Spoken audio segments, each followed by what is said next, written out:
بات بھی بڑے اہم ہوتے ہیں، چونکہ یہ مسائل تو وہ مسائل ہیں جو ہر گھر اور ہر فرد کی ضرورت ہیں، اس سے کوئی بھی مستثنیٰ نہیں ہے بشرطے کہ کلمہ پڑھا ہو۔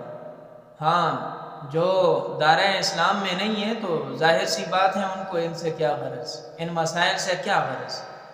تو بہرحال سوال یہ کیا گیا تھا کہ نماز کے اندر چھینک آنے کی وجہ سے الحمدللہ اگر کہہ دیا تو کیا نماز فاسد ہو جائے گی، ٹوٹ جائے گی یا نہیں؟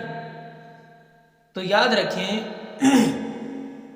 فقہاء اکرام نے اس بارے میں صراحت کے ساتھ لکھا ہے کہ نماز میں اگر کسی شخص کو چھینک آ جائے اور چھینک آنے پر الحمدللہ کہی جائے، جس طرح کے عام حالات میں ہوتا ہے۔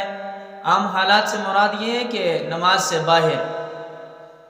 سے باہر جس طرح جب ہی چھینک آ جاتی ہے تو الحمدللہ کہا جاتا ہے۔ تو سائل سوال یہ کر رہا ہے کہ اسی طرح جس طرح عام حالات میں چھینک آنے پر الحمدللہ کہا جاتا ہے، اسی طرح اگر نماز کے اندر چھینک آنے پر الحمدللہ کہا جائے تو کیا نماز ٹوٹ جائے گی یا نہیں، یا نماز فاسد ہوگی یا نہیں ہوگی؟ تو اس بارے میں فقہاء اکرام نے تصریح یہ فرمائی ہے کہ نماز میں چھینک آنے پر کسی شخص نے، یعنی جو نماز پڑھنے والا ہے، اس نے الحمدللہ کہہ دیا تو نماز فاسد نہیں ہوگی۔ بہرحال یہ اس شخص کے بارے میں بات ہو رہی ہے جو نماز کے اندر ہے۔ اگر چھینک آنے جو نماز پڑھنے والا ہے، چھینک اس کو آئی ہے اور الحمدللہ نماز سے باہر والے شخص نے کہا ہے، وہ تو بطریق اولیٰ درست ہے، اس میں تو کوئی حرج کی بات نہیں ہے۔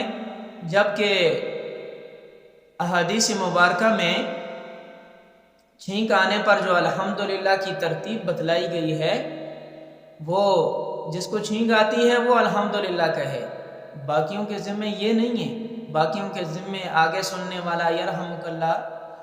تو خیر بات لمبی ہو رہی ہے، میں بات کو پھر سمجھانے کی خاطر میں تھوڑا سا بات کو کھول دیا تھا۔